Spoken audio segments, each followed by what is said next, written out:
Another choice would be to create a pool, which is what Linda did, using a versatile and flexible rubber liner. The third would be to construct one from concrete, and that's tough work. To design a free-form pond, you use a garden hose and move it around till you have a natural-looking shape. Ponds and water features are better when they appear as natural as possible. You need to provide adequate depth to protect fish and plants in the winter. The USDA says 18 inches is good in hardiness zone 6. Having frozen several frogs over the years, I now wish I had dug 24 inches deep in the beginning. In developing your design, remember you have to remove the fill and put it somewhere. This is the time to invite your strong, strapping children or grandchildren for a little afternoon dig. Even a small pond can generate several dozen wheelbarrow loads, which in turn can be used to build raised bed gardens or a slope berm around the pool. And that's what you see here. This new member of the garden club, she built this pool knowing that she was going to have all that dirt. So she built that hillside with the waterfall way up there, and then it comes all the way down into here. Building one area higher than the other may give you a waterfall setting and a place to conceal the cables and pipes that make the pond function. Your excavation must not have any stones, roots, or other objects that could pierce the liner under the weight of the water. You can use any such objects to build a coping around the pool. Before installing your liner, pad the pond bottom with roofing felt or 2 inches of sand to protect it. To enjoy the sound and motion of flowing water, and remember that moving water means clearer water, which means reflections of the sky, you need a pump. Choose the pump according to your need. A statue or fountain requires less water flow than a waterfall. Once you install the initial pump, you can always upgrade it. Filters require frequent cleaning. They are most useful when you have a lot of well-fed fish or too few plants. Some water gardeners say you just need to get the right plants to keep the pool clean. Normal maintenance consists of removing yellowing leaves and spent flowers once a week. A pond skimmer can help to capture leaves and other floating debris before it settles. Plants establish the conditions necessary for the control of algae and the health of the fish. By shading the water from above and within the pond, they help to control the water temperature. Water features should include floating plants, submerged plants, and edge plants. Floating plants such as hardy water lilies shade the water and absorb dissolved nutrients. By doing so, they help to suppress the algae and keep the pond clean. Submerged plants are oxygenators, grow beneath the surface of the water, competing with algae and keeping the water clear by consuming dissolved nutrients. Edge plants such as Japanese water iris grow on a shelf 5 to 10 inches below the surface of the water or in the moist soil next to the pond, providing plant life. They can also provide drama and height. Now, and there's this final, I thought this waterfall was absolutely beautiful, so I begged Shirley to please take pictures of it. I'm going to turn this over to Linda, who's going to talk about her much bigger pond with big, big fish. There. Well, there are differences between a water feature and a pond, and it's best if you plan them in advance.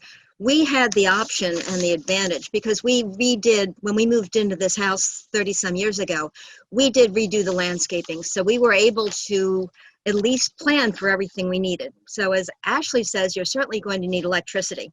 Right now we have a conduit running underneath our patio. So we had the pond in before we had the patio. You're also going to need a water source nearby. I filled the pond a couple of inches today. On warm days, you can lose an inch or two through evaporation. So in addition, you need a convenient water source. The sloping sides don't work for fish. A raccoon can walk into 6 inches of water and sit there and wait until the next fish swims by, and there you go. So you need very steep sides. Raccoons want to touch bottom their first step.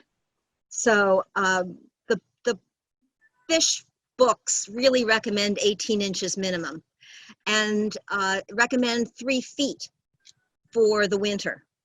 We have 3 feet is what the books have. And so we have both. We have a section that's 18 inches deep, and that's where I have some plants. And then there's an area that's much deeper, and that's where the fish go in the winter. The siting is very important. In addition to all the things that Ashley brought up, you can't have any lawn chemicals running into the pond at all because they would kill the fish. In addition, you can't use very many, in fact, I can't think of any insecticides or herbicides that you could spray, not even the ones we consider pretty safe, like insecticidal soap or horticultural oil, because that's covers the surface. It's a very fine oil, and it covers the surface and suffocates the fish. It prevents the oxygen, the carbon dioxide from dissipating and the ammonia from dissipating and the oxygen coming into the water. The water lilies really don't like the turbulence that the fish create. And so they are a great cover. They are attractive. They are shade for the fish. They cover some of the mechanics underneath, but I very, very seldom get flowers. There are some tropical water lilies that come in really nifty colors, but they're really annuals. But there are some that are perennial. My water lilies do sit in the bottom of the pond for the winter. I have some other plants here. The one you're seeing is a small papyrus on the left and a curly reed on the right. They have to be specially prepared because they are in 18 inches of water. So they're propped up and they're prepared so that the fish don't get at them. The fish will bite them off at the stems and bend them over if given the opportunity. So I've done a small video to show you both the sighting that works for me against air predators like herons. I have walked into the backyard and found a heron, but only once, and hawks, and how to prepare plants to be in 18 inches of water and potentially with fish. So if you go to the clip. There you go. Hi there. I talked before about needing some protection from predators, and this is what I'm talking about. Right now, a heron really would have a hard time getting through there, or at least is afraid of it. I've had one over the course of 25 years. But in fact, an entry like this, where it's not in the middle of the open, they're not being seen so much by the predators in the sky. So you can see that even though the point of having the pond for me is to keep the fish as pets, even though my goal is not to plant flowers, you can see how integral a part it is of my garden. It's coming in from this direction, it's the focal point, so it's a big part of my garden. Still, the pond is a focal point, but it's still very protected. So my birds are not going to come in here, at least not very often, because they're going to be afraid of being under here and running into that. So from both directions, I have a very protected garden, and my fish have been there for 30 years. Here's the occupants of the pond that sometimes cooperate and are visible. There are 3 filters in this pond. One is mechanical to get litter out. One is UV light that kills algae as the water passes through it. And the other is a biological filter that has little buckyballs that house bacteria that will process the fish's ammonia waste, making it into nitrites and then nitrates, and then the plants will take that in as fertilizer. I can't have floating plants here because the fish eat the roots up in about 24 hours. They must be very tasty. The plants here are in 18 inches of water, which is as little as you can put, as shallow as you can have it for fish. Over there is 3 feet deep, and that's to give the fish enough oxygen, water with oxygen in it to last the winter. These plants are propped up and reinforced. They have 2 bricks underneath them, and then a 3rd layer on the outside to keep them from being knocked over. These fish could knock them over, could pull the plants out of the pot. I've prepared one so you can see what you need to do to protect the plants from the fish and how you are able to grow any plants in that depth of water. This is a normal 6-inch pot. It's propped up in this bucket in some pavers to give it some weight to stay down. It would be in the pond on top of the other pavers. There are rocks around the outside to keep the plants stable within the big pot, and the chicken wire is to help keep the fish out. You have to be very careful that the chicken wire has nothing pokey hanging out that the fish could cut themselves on. Even if you were not keeping fish, if you wanted to keep water plants in deeper water, this would probably be a good thing to do. The rocks there are to keep the dirt into the pot and keep the roots of the plant, after the dirt has all sifted out, in the pot. So you're keeping the plant in one place in the pond.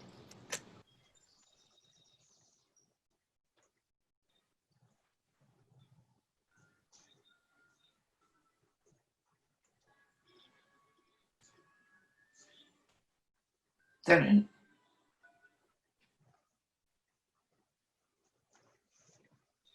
That's that. While I think people ask me what we do in the winter, we really need to make sure that we don't have a cover. The ice does not cover the pond because that will prevent the oxygen and carbon dioxide exchange. So we have a pump. One of the pumps in there, we put vertically such that there's turbulence on the surface of the water, and except in the very coldest, that keeps a hole in the ice. And it does sometimes freeze shut, but seldom over a not long enough time that the fish are deprived of oxygen. Their metabolism slows to close to nothing, and they do continue to respire, but maybe once or twice a minute, and they do continue to produce waste. But their respiration is very slow, their metabolism is very slow, and they're not creating an awful lot of waste material. And that works for us almost all the time. so, are we ready for some Q&A? I think so. Somebody's asked if we'd show a photo of Linda's pond, but Regina, we just showed a whole video of it. So I think you've seen it a lot. The video had problems. It was a little, for me, I saw it stutter quite a bit. I think that's something with the webinar, matter of fact, because I noticed it in another one we did. You were like in slow-mo walking. Yeah, it was also stuttered, and what I was saying was garbled. So it's one of the limitations within Zoom, unfortunately, showing videos that often ends up being a little stuttery. But yeah, sorry about that. Okay, right. It's not your fault. It's not that way on the YouTube. So when you look at it that way on the YouTube, it'll be better to see. Well, if anything was unclear, just ask. Yeah. Okay, well, I have several questions that people asked me. They didn't know if they would get to see this or not. What they wanted to know is, what do you feed the fish? Well, I feed them pellets that are primarily made of fish. If you think of it in the wild, the primary food of big fish is little fish. And so I have bought it by the 50-pound bag at Agway. Agway doesn't sell it anymore, so I get it online in 10 or 20-pound bags. It's perhaps 3/16 of an inch round, and it's a good size for the fish I have now. Even when they were small, it floats, because you don't want it going straight to the bottom and rotting and just creating methane or whatever it is when it rots. But it's 3/16 inch round pellets, primarily ground up fish. I throw it on the water. They come to me as soon as I walk next to the pond. They're scurrying, thinking they're getting fed, and I throw them handfuls. We don't feed them until the beginning of May, because they really aren't hungry. Their metabolism requires it, and I frankly want them to eat some of the algae. They're also vegetarians. So I don't feed them until May, and I stop feeding them about October, because that's when their metabolism is slowing again and they really don't need the food. Just like the rest of us. Don't eat during the winter. You should say, you told me when we were filming this, you have one 18-inch fish there who's 30 years old? I don't know how old he is. I lose track. Okay. But he's probably 20, might be 25. Okay. And he is 18 inches. So she's talking big fish. Yes. The next one down is about 15, and the ones that look like the small ones are 9 or 10. So they're not that small, matter of fact. No. So what do you do with them in the winter? I mean, we talk about it, so they're still sort of sitting there, not doing much in the winter. Do they just sort of sit? They almost line up like sardines. They go to this deep part in the bottom, and they're all kind of laid head to foot. They look like they're in a can of sardines. Every now and then you see a gill flicker, but their metabolism is linearly related to the temperature of the water. So they get very active when the water is warm and very inactive when the water is cold. So they're just in hibernation, so to speak. So if we have a long February thaw, they might be moving around then. Yes. Okay. Sometimes, once I had a problem, and there must have been a thaw, because what I found were fish embedded in the ice. So Oh, if that froze over and then they started moving around, I don't know. But I did at one point, there had to be some freeze thaw going on for me to find yeah, a fish stuck. yeah. Must have been sad to do all that. My granddaughter wanted to know, are the smaller ones the children of the larger ones? Well, back to what I said earlier, the primary food of big fish is little fish, and they're really not looking for a family resemblance. So it's very uncommon that I have them doing any mating stuff. They did this last spring for the first time in ages. But for the most part, they disappear as eggs. They hardly ever get to be babies. There were a couple of babies I saw swimming around and I was shocked, but they disappeared over time. They never got, you can put in fish that are maybe 2 or 3 inches long, and they have the wit to hide between the plants, between the pots. Smaller than that, I've never been successful getting a crop of babies or very small fish to survive their elders. Interesting. And do you name the fish? I used to name the fish, and then every now and then, well, we had one we called Michael Jordan because he jumped a lot. He actually jumped out of the pond. We found him dead on the patio in the morning. So Very we sad. had another one we watched go down the gullet of a heron. One we found on the patio with 1 slash and 1 puncture, which means that a hawk's eyes were bigger than its stomach. It tried to carry it away and it was too heavy. So when it gets to where you lose pets that often, we now refer to them as, the big one we call early and often, because she's the first one to the food. But early and often isn't actually a name. Or we'll refer to the one that, the pine cone, the one that has pine cone, the things on the outside. She looks like it, yeah. Yeah. So So we refer to them as, we have things where we talk about them, but we don't name them in the same way. They're really part pet and part garden ornament. So we want them there, not just, we had to back off from the pet thing for a little while because we would have taken better care of pets than to leave them outdoors where other things can get them. Yeah. Yes. Matter of fact, that pond I showed earlier with the berm where the lady had put all the dirt so she could have the hill, she gave me a picture, but it was a little unclear, of the heron standing, waiting to go in the pond. And you thought, oh my, yes, you're going to have problems. I did give some fish when I had put in a lot of little ones and they got big and they were exceeding the capacity of my pond. I did give some to some friends that had flower ponds, not fish ponds. And Right. one of them did come out in the morning to 3 fish on the patio with cartoon-like bites out of them. Oh. Like a raccoon had waded in and gotten them and taken a bite and thrown it aside and taken another bite. So his young children came into an unpleasant sight in the morning. So that really, I don't recommend trying to put fish into water gardens. It's not a pretty sight. Yep. You got to kind of really watch it. We have 2 pretty technical questions here, Linda. How did you estimate the water usage? How much total do you think you use? Do you use town water or well?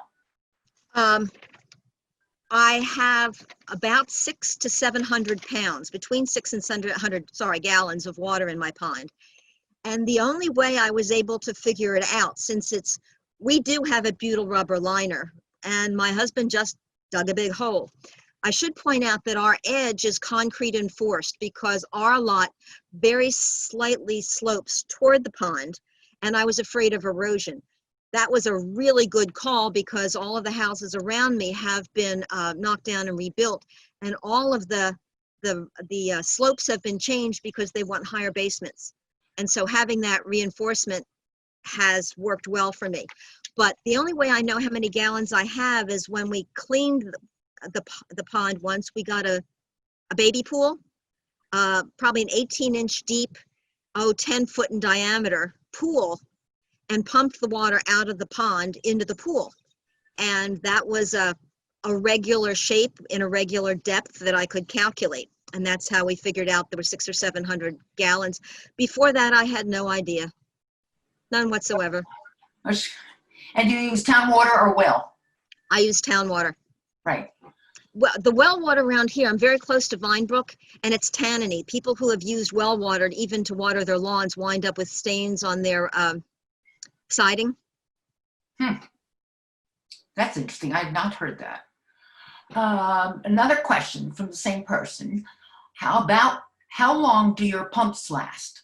What type of maintenance do you have to do beyond switching out the filters? The mechanical filter this time of year is cleaned every day, and it consists of a coarse media where water in a flat 12-inch square, 2-inch deep thing where water is drawn through it over a net, and the detritus and algae is caught in that. You take the lid off, you rinse it in a sink and put it back in, and this time of year that happens every day. The biological filter with the little buckyballs and the bacteria, that happens twice a year, in beginning of the season and sometime mid-season.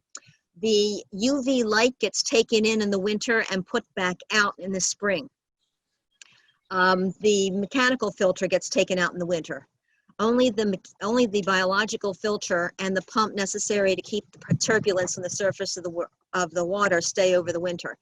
The pumps, you'll just know when it dies. They last a few years. They're not hard to come by. You can get them online. You used to be able to get them in Mahoney's or New England nurseries. They've kind of come away from supplying that stuff.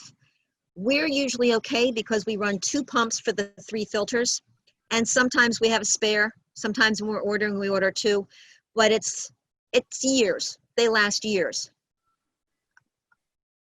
Probably 2, probably 3. Okay.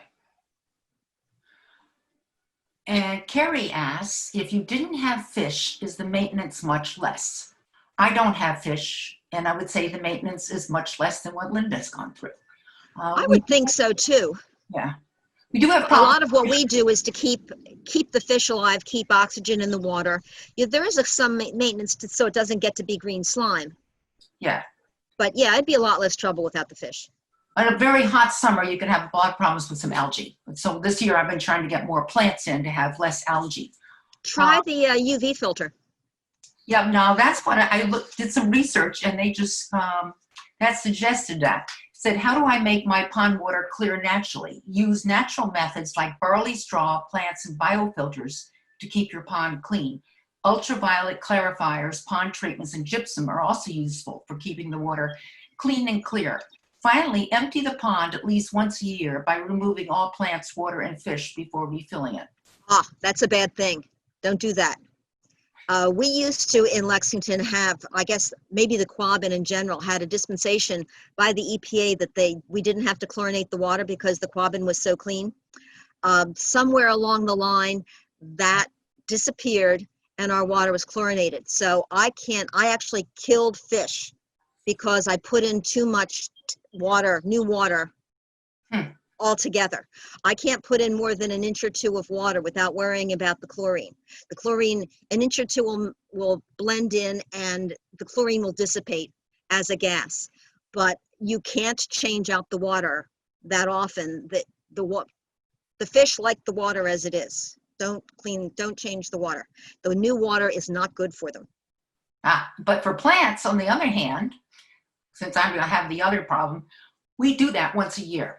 In the winter, I put a chicken wire fencing over the pond so you don't lose chipmunks and squirrels in it, and the leaves and so forth. It takes up a lot of it.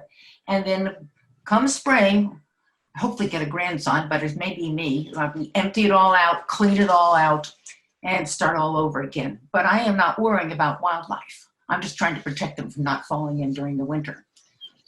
And you do find a few frogs that came back when I thought they had gone away. How come you don't have frogs in your pond, by the way, Linda?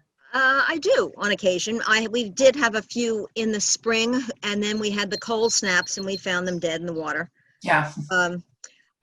But we hear them every now and then. but in the spring, we lost a few because they thought it was comfortable. They went in the water and then it got too cold for them. Now, let's talk about plants for ponds, because that's kind of interesting. I asked Linda earlier, having done some research, they said one of the most elegant bloomers in the water garden is a lotus, which produces large, exotic peony-like flowers throughout the summer. I was a little worried about it because it's not hardy in our here, but I figured, well, maybe you could spend some money or whatever. And Linda told me a good story about what happened to her lotus. Well, I tried it once because I thought they were so exotic and lovely, but it's all the fish. It's all about the fish. The fish bit it off at the stem within, a day, less than a day. They're like the rabbits of the water. Oh, now that makes them really sound nasty. We have another question here. Where should the pond be placed in a garden? Well, are you putting fish in it or not? If you want fish, what was garbled when I saw it on the clip was that this is a pretty protected location visually from the sky. That I have a hedge, I have a tree over here, and it's all a heron needs more landing gear, more landing space. It needs a longer run to get in. It needs a longer run to get out. I've only seen one heron here all this time. If you're going to put it in the middle somewhere, you need to get that electricity and water out into the middle somewhere, and you're exposing your fish to the view of the sky. The day after we made that clip, Ashley, I did see a heron go over here, fly overhead. He must have known he was going to be on TV, Maybe, yeah. Interesting. And if you were just going to have a pond like mine with plants, you could really put that anywhere. It depends, again, as she said, where's your electricity? Where's your pond? How much piping do you want to run? Make it easy on yourself. On the other hand, it's so easy to do. And my pond did go in one day. Other good pond plants are water hyacinth. They can bear beautiful purple flowers. Water lettuce. Have you done water lettuce at all? Mm-hmm. Did you like it? Fish do. Oh, how about water lily? They say a water garden isn't complete without an array of beautiful water lilies. And let's say you don't have fish. There are tropical and hardy types as well as varieties that bloom during the day and at night. They are expensive. And you can't keep them during the winter unless you figure out a way to put them in a bucket and put them down in your basement and hope that it works throughout the winter. That's the one problem why I've stalled a little bit on the water lilies. They're about $50 a piece. Yeah. Yeah. I didn't know that you could use cannas, which are much less. They're certainly beautiful, and they can go up to 6 feet tall if you want. That could be really quite beautiful next to the right kind of pond. You can really have fun decorating that pond, designing it. What? Linda's going to say something. Japanese iris are lovely as well, and they can live in just water. Yes, I have. I think I can't use anything like canna because it's really out of scale for my garden. My pond is about 12 by 15 feet, and something 6 feet tall is just way out of scale design-wise. But from a distance, if you did have a water garden someplace open, it would be fabulous. Yeah, that could be really nice. And the Japanese iris are gorgeous. Matter of fact, I have a lot and I end up giving them away at times. Yeah, duckweed, I don't know about duckweed. I've never seen duckweed. And papyrus, Linda had one and she showed it in the picture there. I think papyrus is gorgeous. It does come in different sizes. She is a small one. Mm-hmm. In Egypt, you see them very tall and you can choose what you want. Then you can go on from there and figure out what you want for your oxygenating plant and other plants. Basically, with the pond, you can have a lot of fun. It's a lovely thing. Linda sits right there on her terrace, right with the dining room table almost. You can see in the summer. I think it would be lovely to sit out there all the time with it. I don't know if you probably can't, but I'm listening to the water right now. Yeah. It's right there. And I have a little, not a tiny little waterfall coming off of one rock, but I can hear the trickling water. Yes. as Shirley can hear the trickling water in her waterfall with the birds swooping in, waterfall pictures I showed earlier. When we were in Greece, we visited an ancient antique artifact hospital, and they had a trickling water going around the outside, because even then, in BC, they had discovered trickling water soothed mental patients. And it was just so calming for people to listen to it that they really liked it. Any more questions? Okay. Do you have anything to add? I don't know. I think anybody that was interested in more what size pump I used and that sort of thing is welcome to I'm in the garden club book, so be welcome to call. It's something that we did by trial and error. I think there are people for that now. I mean, if you really don't want the trouble, there are people that will install a pond and people that will keep your pond for you. We have a good time doing it ourselves. And it was certainly, we're still married, you know, putting the pond in ourselves was not divorce material. So you gave yourself a great hobby, and we just got 2 more questions. What do you wish you could do next? I guess in the way of water gardening. I am completely satisfied by my water garden. It provides everything I want. I'm happy with it as it was. When we started, we made it too small. Fortunately, we bought a really big piece of rubber. He just picked up one side and dug it bigger. We made it bigger twice.